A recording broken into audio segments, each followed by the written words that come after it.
ќе ви го прикажам денес е резултат на веќе неколку годишни мои истражувања, за кои во светот вообичаено би требало да следи една, како да кажам, една благодарност на Министерството за култура, бла бла бла и така натаму. Во овој случај јас ќе кажам благодарност на Министерството за култура што 2-3 пати не ми го прифати овој проект, па имав можност да си работам дома онака како што сакам, без да пишам извештаи и така натаму. Значи, во секоја негативна работа секако дека има и една позитивна, а тоа е таа една затвореност во капсула, која што е всушност најдобриот начин за една научна работа, при што не мислам на она археологија која што е вообичаена во нашата свест македонска, а тоа е археологија на копање на терени, туку една сосема друга археологија за која речиси и не знаеме ништо, а тоа е археологија седење дома пред интернет и пред монитор и копање во книги, и копање и средби, многу интересни средби со колеги кои ви даваат во вистински момент, вистински податок кој што го затвара мозаикот и така натаму. За луѓето кои што, посетителите кои што и не ја знаат баш многу хронологијата на нашава сложена археологија, да кажам дека железното време на територијата на Македонија се одвива некаде, условно кажано, од 1000-та година пред нашата ера до 6-тиот век пред нашата ера. Така што и овие податоци што ќе ги чуете тука се однесуваат приближно на тој период. Инаку ние знаеме дека во тоа време на територијата на денешна Македонија и околните области живееле неколку народи, чии имиња ги знаеме, а и вие сте ги чуле.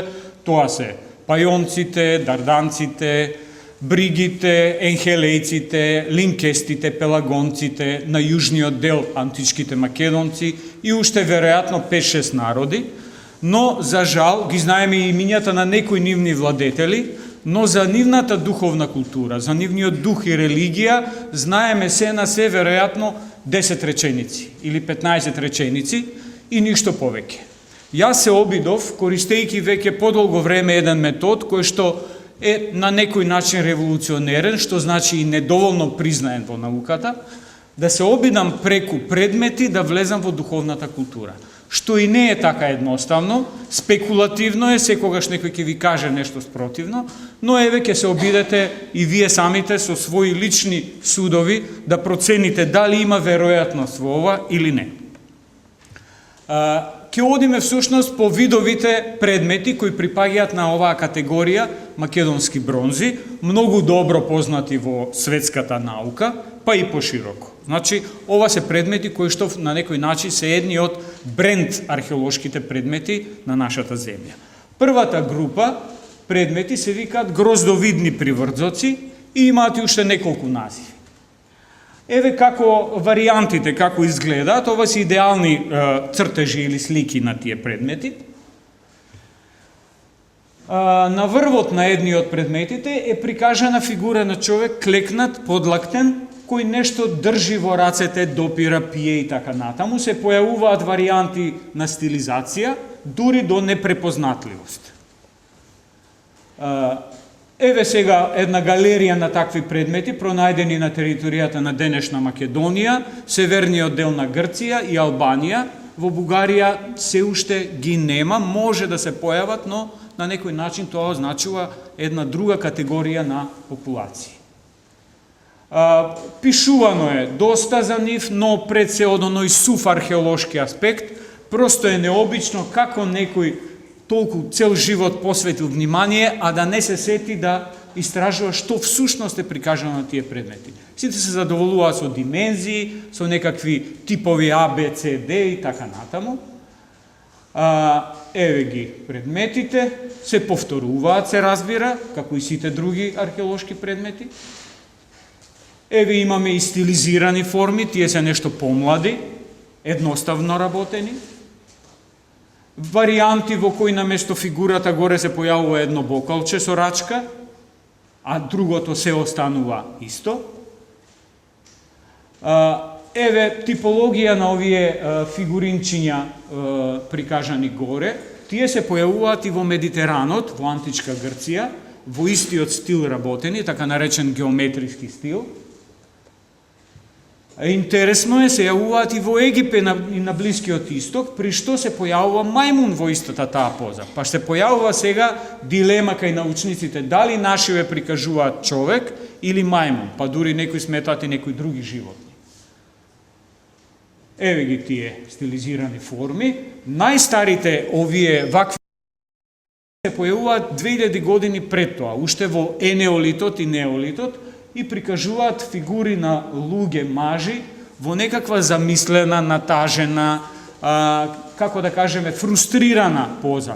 Всушност, психолошки гледано, тоа е поза на фрустрација, поза на некаква, како да кажем, траума внатрешна, психолошка и така натаму. Реконструкција, што би можел да прави тој лик во таа поза, ова се 5 варијанти до кои дојдов. Едното е да цица палец, што значи би требало да биде дете. Второто е да свири на музички инструмент. Третото е да јаде нешто. Четвртото е да плаче или да ги покрива очите. И петото е да пие. Значи, тоа се варијантите кои можат да се пронајдат. Но, зад сето тоа, може да се стави нешто што е суштествено. А тоа е позата на ембрионот во утробата на мајката и позата на покојникот во погребувањата од праисторијата. Всушност се работи за иста филозофија, бидејќи и погребувањата во таа поза се изведувале поради враќање на покојникот во утробата на мајката, за повторно земјата да го препороди, да го воскресне во нов човек или во воскреснување на неговата душа. Тука лежи суштината или поетиката или символиката на овој лик, без разлика што и да прикажува.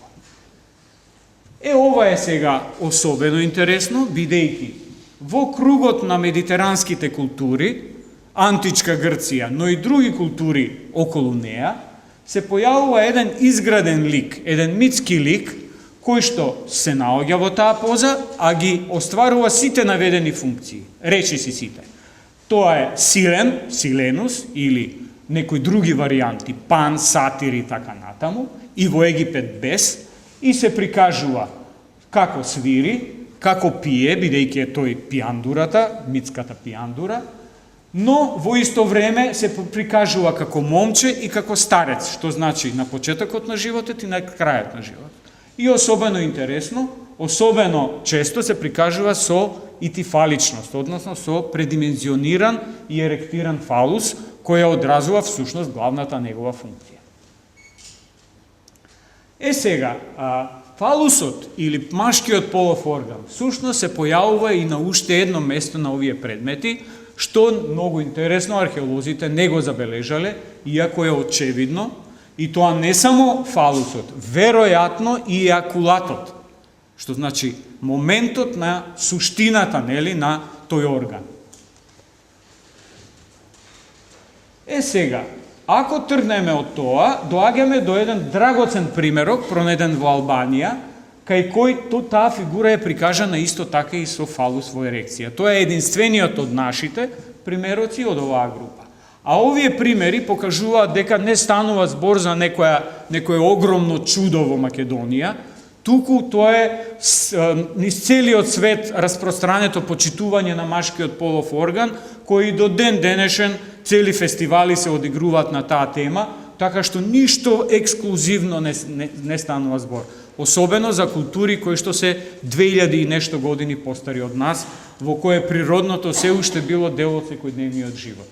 Еве и други примери на почитување на половиот орган, а ова е нашиот ексклузивен македонски примерок од Штипскиот крај, кој што е еден од најпродаваните сувенири во музеите на Македонија. Значи, тоа не е некое порнографско помагало, туку еден култен предмет кој се користел веројатно во свадбени обреди, кога се налевало од него некоја пијачка за младоженците за да им тргне, не знам, брачниот живот и наследството и така натаму. Сега, има уште еден елемент кој што на одличен начин го затвара целиот круг. Кај се пронајдени приврзоците?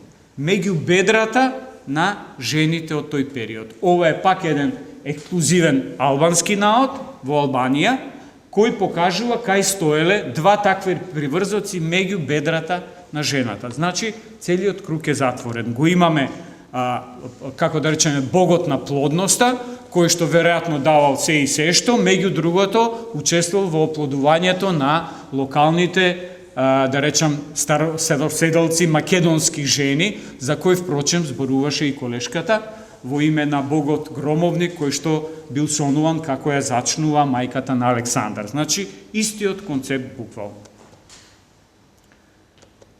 Сега, еве да ја пуштиме малку по-бавно, може да се согледа и космолошката димензија на овој лик, во кој би било стожерот со овие додатоци, би бил некое дрво, и космичкото дрво, космичкиот столб, на врвот стои големиот бог, посредник, медиатор, кој што со својата песна ја буди природата како Орфеј, преку него тој ги спроведува сите, како да речам, посредник е меѓу боговите и луѓето, трансферот на целата енергија на космосот оди преку него, дождот, плодноста, ги воскреснува покојниците, ги пренесува од оној свет на оној свет, дава плодност на брачните другари, дава плодност на растенијата, животните. Значи, еден универзален космички медиатор. Такви богови има во секоја митологија. Како се викал? Имам предпоставки и за тоа, но сега не е воопшто тоа суштина на работите. Но приказната не завршува тука. Пред неколку години, при една таква презентација, мојот колега Кире Ристов од Музејот на град Скопје, едно прекрасно дофрлање од публика, па тоа е крмес, вика, ние си го знаеме крмезот, не знам што, јас знам археологија, ама крмес не сум знаел. Така што јас тргнувајќи од неговата досетка, која што тој си ја разработил во својата глава и секако ми дал дозвола да продолжам, фактички направив едно истражување и го најдовме и тоа стебленцето што стои под богот на плодноста. Тоа е крмус, крмес, винобој, гроздобој, разни називи има. Направив и едно истражување по пазарите наши, што, како се користи тоа, а направив, Бога ми, едно дома, еден експеримент, значи, толчење на тоа растение, правење на каша од него, потоа боење на вино, на пиво, кое добива многу убава боја. Вие веројатно знаете, секако еден од вас знае дека има една црвена ракија, која што е и лековита и се користи во Македонија. Исто така, пробав да бојам кожа, одлично се бои кожата, не трае многу, но останува бојата. И добар е и дури за боење на ткаенина, само што веројатно му требаат некакви додатоци за да се фиксира бојата и да трае. По таа линија, направив еден модел од восок на овој предмет, еве го, и ми се чини дека најдов и што би биле тие макари кои што се наоѓаат постојано на тие предмети, и тоа две, една горе, една долу. Веројатно е нешто што ние одлично си го знаеме во Македонија повторно, а тоа се овие плетени конци по разните светилишта наши. Секогаш е тоа бел и црвен конец, кој значи машко, женско, живот, смрт, така натаму. Така што еден прекрасен континуитет од колку? Од 3000 години во Македонија. Не треба никакви филозофии да се измислуваат, се е тука, денеска, како и во минатото. Втората тема се миниатурните пехари. Ова презентација неодамна ја презентира во Виница, ако е некој тука, се извинувам на повторувањето. Тоа е исто така една многу интересна категорија предмети во вид на некакви бронзени садчиња, пехарчиња, во голем број ги има на целата територија. Во Македонија се води пресред нашите истражувачи една полемика и една дискусија дали се работи за афионови чушки. На прв поглед као тоа се разбира дека е така, но една сериозна анализа, здраворазумска, покажува дека и не е баш така, бидејќи клучниот елемент кој што го определува тој плод е она венчето што е горе. Без тоа венче ова може да биде и јаболко, и круша, и калинка, и било кое друг елемент. И, како што гледате, секогаш во минатото, кога се прикажува макова или афионова чушка, секогаш мора да стои венчето горе. Така што, бидејќи го нема кај нас, сметам дека е под големо прашање дека се тоа афионови чушки. Поверојатно е дека се тоа миниатурни садчиња, за кои неодамна најдов паралели во јужните краишта на Балканот 200 години постари од нашите. Значи имаме еден прототип кој најверојатно од југот доспел нагоре како модел, ама имаме и северни елементи кои што не го нема, кои што не ги поседува тој пример. Она што за мене е поинтересно сега е што прикажува овој предмет. Јас гледам во него еден концепт на антропоморфизам, значи садче, кој во исто време прикажува и човечка фигура, многу поверојатно женска, затоа што ја носи во себе суштината на садот, шуплив простор во кој се наоѓа нешто, може да биде и храна, може да биде и плод. Ги имаме оние разни продолжетоци кои ќе се обидам да ви ги на краток начин да ви ги покажам. Прво, зошто нема глава? Во преисторијата женските фигури често или вообичаено не се прикажуваат со глава. Зошто? Долга приказна, но многу лесно може тоа да се покаже. Но на крајот имаме и два примерока со едно топче горе, така што главата и ја имаме, ако сакате. Вториот елемент, овие паткини или гускини вратови, немам многу време сега да одам во детали, наскоро веројатно ќе биде публикувано, па кој го интересира подетално ќе биде тоа образложено. Имаме лик кој се појавува во митологиите, а тоа е човек чии раце завршуваат во вид на птичи протоми, птичи глави. На прв поглед сулудо, непотребно, но реално. Најдобар пример, нека ви бидат овие индиски танчарки, кои всушност танцуваат на тој начин. Нивните раце се некакви животни птици, при што секој од овие гестови има свое име, тоа е сакрален гест, религиски, и има свое име на некакво животно. Лав, конј, петел, елен, така и натаму. Така што, значи, имаме сад, кој е прикажан во вид на жена, со раце во поза на оранта, на одорација. Еве и други примери кои покажува дека тоа никаква реткост не е во преисторија, значи има илјадни, стотици, нема сега да претерам, садови во вид на жена со раце кренати нагоре. Веројатно повикување на некакви небески сили да слезат и отварање, бидејќи кога ќе видиме некого, долго време не сме го виделе, што правиме ние? Ги шириме рацете и всушност што велиме? Дојди кај мене, дојди во мене, биди дел од мене. Тоа е основната психолошка содржина на тој гест. Дури до христијанството, кога Богородица Оранта всушност го повикува Светиот Дух да слезе во неја. Еден елемент кој што исто така е близок, ако сакате и на Олимпијада, така, со нејзините змии, значи еден близок на Балканот, изгледа дека го имаме и тука, затоа што имаме два пара глави животински, едните се птици, другите се змии. Нозете, гледате, на долниот дел, кај некои примероци се расчекоруваат две нишки, кои можат многу лесно да бидат овие нозе расширени во поза на родилка, бидејќи тоа е садот кој што дава живот, а ги имаме во Македонија и во вид на овие горгони, медузи, чии нозе се во вид на змија, не случајно расширени за да примат зачеток во себе, нели, да бидат значнати и потоа да родат, нели. Еве други примери, мораме малку да побрзаме. Примери слични имаме во Романија, но со, гледате, во еден друг контекст и во Италија. А во римскиот период имаме траги на почитување на садот, овие неколку релјефи многу добро го покажуваат тоа.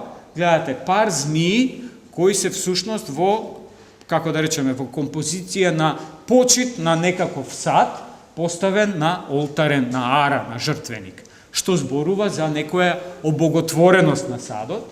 И повторно, мене ми е секогаш важен овој сегашниот момент, денес, во овој момент, во Ресенско, се почитува садот како божество, само во некоја друга форма. Тоа е празникот Иванки, кога се зима ѓум, се полни со 12 води од разни извори, девојчиња го маскираат во невеста, го носат низ градот и потоа на крај се растура куклата, се пие водата за да бидат невести, да бидат здрави, да родат деца и така натаму. Оваа кукличка што ја гледате долу, всушност е садче кое е маскирано во вид на жена. Следниот пример е една категорија предмети, јас ги нарекувам конусовидни предмети со пар израстоци. Мора да бидат неопределени насловите, за да не претендираме ние да ги како завршна дефиниција на тој предмет. Еве ги предметите, ги има доста, но не баш многу. Неодамна се пронајдени 6 примероци во еден гроб. За жал, чекаме уште да се публикуваат, па потоа ќе имам прилика да ги употребам. Едната концепција, еве ги примерите постари од железното време, но поради тоа што се изработени во керамика мора да бидат постегнати малку, бидејќи керамиката не дозволува тенки, извиени форми.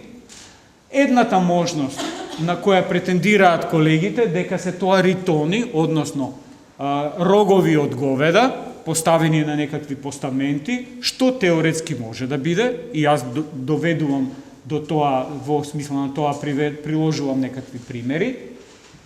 Еве ги, почитувањето на роговите на говедата е многу распространето на Балканот во разни периоди, но мене ми се чини дека работата е малку поинаква. Ова се примери од едно пештерно сликарство многу блиско на Цоцев камен, веројатно ќе биде и од истото време.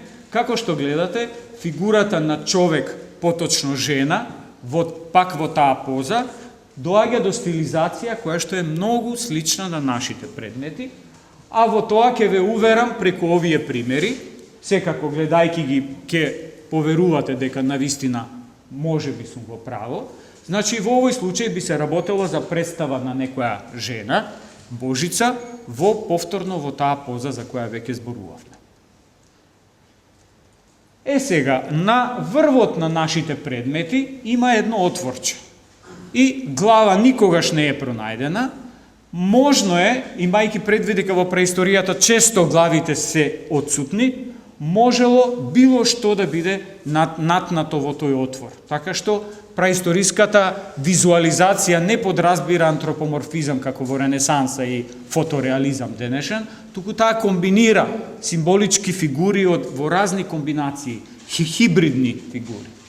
Еве една можност таква, повторно во римскиот период, на надгробните споменици во Македонија се појавува една тријада од интересни односно антропофитоморфни ликови, растенија, суштества, разбирате? Сега, што е таа шишарка? Најчесто се смета дека е шишарка, но примерите покажуваат дека може да биде хмелј, може да биде една печурка интересна, онаа долгата, а може да биде и корен од крин, бидејќи она горе е коренче од крин, од лилиум. Следното се двојните секири. Една или лабрис се вика, многу популарна тема на Балканот.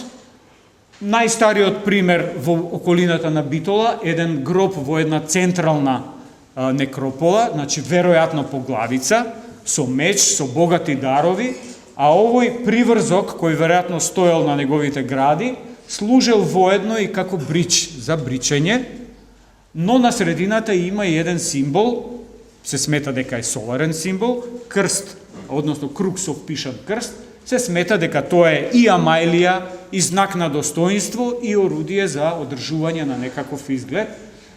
Во Вергина, на јужниот дел на Македонија, во неколку женски гробови се пронајдени двојни секири, ама во тројна комбинација. Значи, по 3.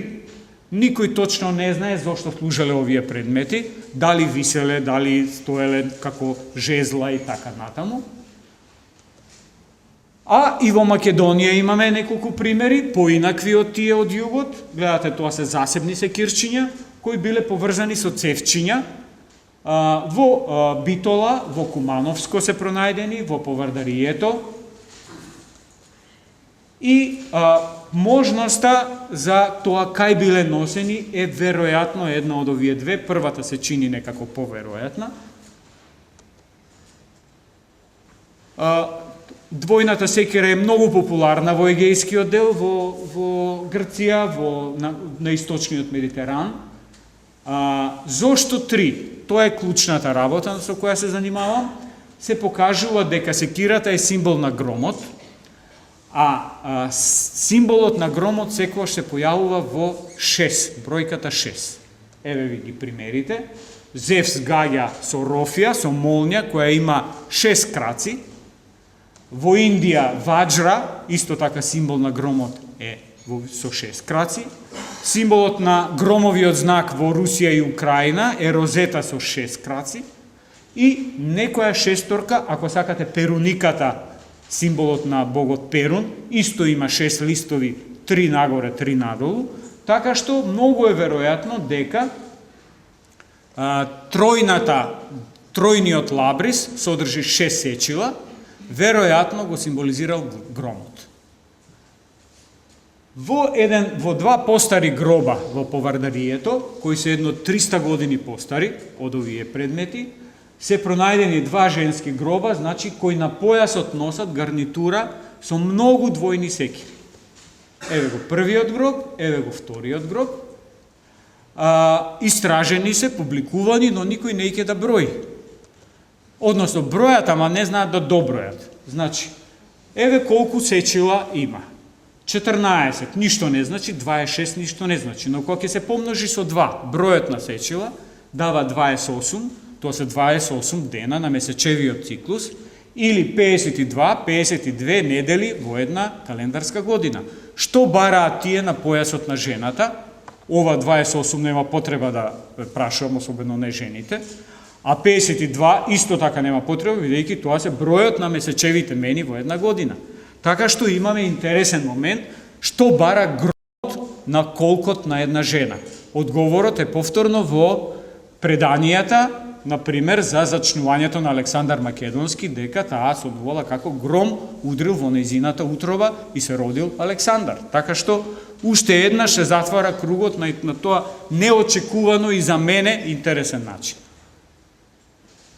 Се разбира, громот, односно секирата двојната, секогаш се поврзува со жената, инаку на прв поглед, зошто кога нели мажот е оружен носетот, но секогаш е кај жената, па дури и кај нас, Света Марина, светителката, борецот против ѓаволот, против демонот, не случајно е, нели, не е Свети Мартин, туку е Света Марина. И уште нешто, во Мариово имаме обичај, кога ќе умре, имало обичај, кога ќе умре покојник, да се најде жена со секира, да го засече на 4-5 места и на тој начин може да го испрати и при тоа да каже оди, демек ти пресекувам да не се вратиш назад и така натаму. Значи секирата е повторно врзана за жената. Еве уште ова на крај само, значи пронајдени се тркалца во еден огромен број во македонските бронзи. Тие стојат често на појасот на жената. Еве ја познатата наша свештеничка, која фактички на матката држала една големо тркало и се разбира сите оние други реквизити. Архаичните луѓе биле многу заинтересирани за Вселената, ако сакате Кокино е најдобриот пример дека едноставно не можеле да обстојуваат ако не се согледаат себе си во еден макрокосмички размер. Тие траги ги имаме и во христијанството, значи она е представа на Христос со зодијак наоколу, значи еден календарски концепт. Мислам дека овде можеме да завршиме, ова уште има што да трае, но мислам дека горе-долу и времето ни заврши. Благодарам многу.